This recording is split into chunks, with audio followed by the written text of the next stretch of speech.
I registered their magnitude within me. Above the easel, I saw a Jupiter symbol, which shone brightly and persisted for several seconds. I started the work immediately and persisted in such a way that the pictures were painted directly through me with great power. These are the words of Swedish artist Hilma af Klint, who was born in the late 18th century and produced artwork in the early 19th century. And in this quote, she's speaking of the experience that she had where she believed that she was receiving messages from the spiritual realm and was acting as a conduit and medium to put these messages into her artwork. Af Klint first began communicating with these spirits in the form of seances, which at the time were very popular.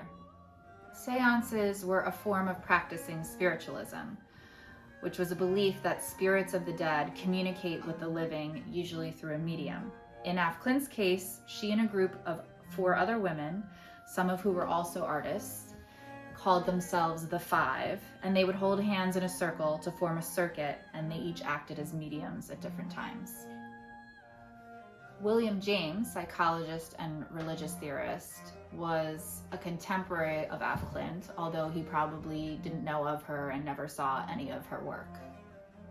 James, although he maintained a great degree of skepticism, also spent much time attending seances, and they may have influenced the development of his concepts of mystical experiences. So spiritualism had a close connection with theosophy, which has ancient origins but took a contemporary form in the late 1800s in the form of the Theosophical Society, of which both Af Klint and Williams were members. The society's proclaimed 3 objectives were, number 1, to form a nucleus of the universal brotherhood and humanity without distinction of race, creed, sex, caste, or color. 2, to encourage the study of comparative religion, philosophy, and science. And 3, to investigate the unexplained laws of nature and the powers latent in man. Theosophists argued for a kind of spiritual evolution, which would unite the emerging science of biological evolution with their understanding of metaphysical ideas. Biographer Julia Voss suggests that it was Af Klint's form of liberation theology that supported her on a path other than the cultural norm of wife and mother. William James's theory of religion places the experience of the individual at the center of religion, and basically defines religion as an individual's feelings, acts, and experiences with what they understand to be the divine. He centers the mystical experience, which he describes as possessing, among others, the qualities of ineffability, a noetic quality, and passivity. That which is ineffable cannot be described or explained in words. While Af Klint and the others of the 5 received copious amounts of communications from the High Ones, this information was essentially inscrutable to them.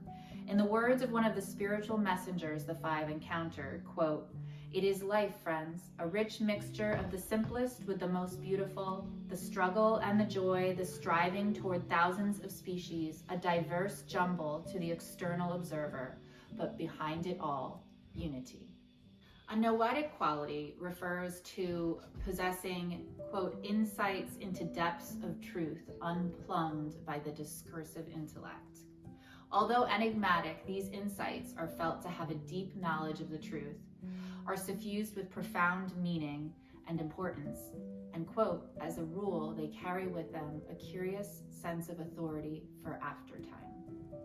Descriptions of the experiences of Hilma af Klint and her fellow mediums, as found within the copious notes taken of their encounters, suggest a sense that the messages they received were both ancient and outside of time itself.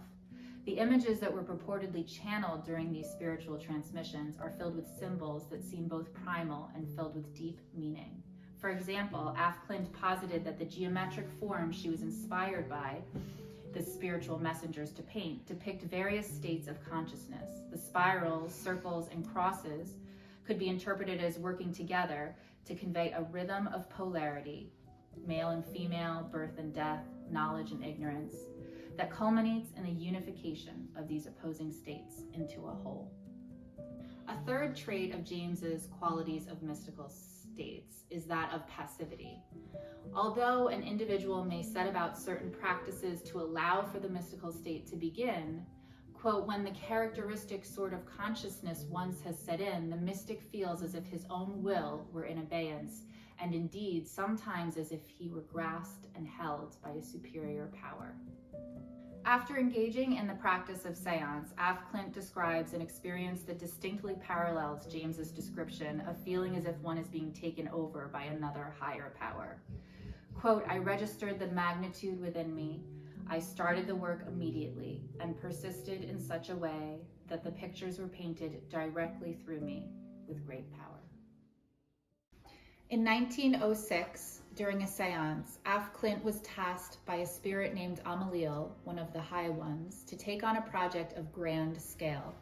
Between 1906 and 1915, she would go on to create 193 works that became the paintings for the temple.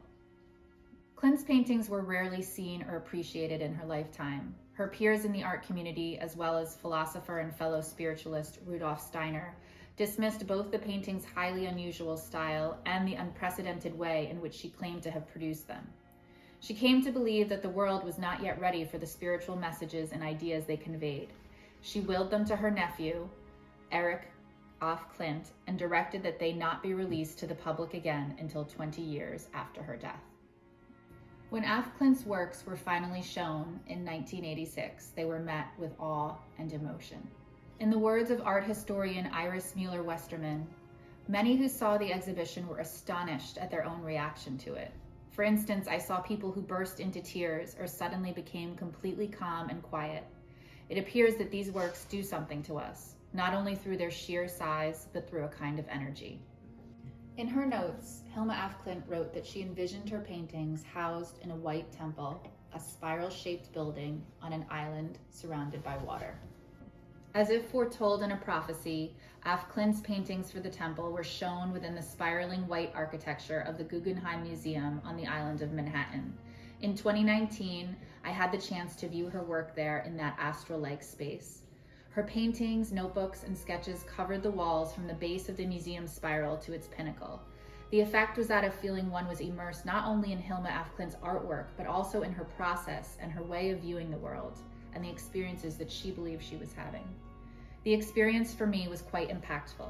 It was both ineffable and noetic in quality. In the postscript of William James's book, The Varieties of Religious Experience, A Study in Human Nature, he says this: the only thing that the religious experience unequivocally testifies to is that we can experience something larger than ourselves, and that in that union find our greatest peace. In studying the artist, her life, and her work, one can't help but believe that Hilma Klint felt this union with something much larger than herself, and that her life's work was to bring this experience and the peace and understanding that this connection with the divine brings to humanity.